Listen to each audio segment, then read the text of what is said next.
কোন মানুষের জীবন সুরক্ষিত নয়।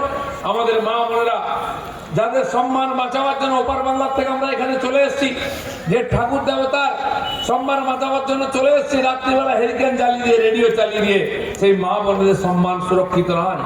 আজ 60 থেকে 70 বছরের কোন মহিলা, বালিকা, নারী, যুবতী পশ্চিমবাংলায় সুরক্ষিত নয়। সে কলকাতা হোক, কুচবিহার হোক, আর কাকদ্বীপ হোক, সব জায়গায় মহিলা ধর্ষিতা হচ্ছেন।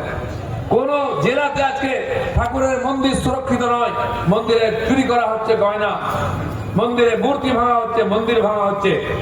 দিনে রাতে দুর্গা পূজা, কালী পূজা বিসর্জন করতে গেলে ঝামেলা হচ্ছে। বাংলাদেশে কিছু অবস্থায় ভালো নাই আমরা। ওপার বাংলায় মূর্তি ভাঙা হচ্ছে, এপার বাংলায় মূর্তি ভাঙা হচ্ছে। ওপার বাংলায় হিন্দু জমি বাড়ি লুট করা হচ্ছে, এপাশে লুট করা হচ্ছে।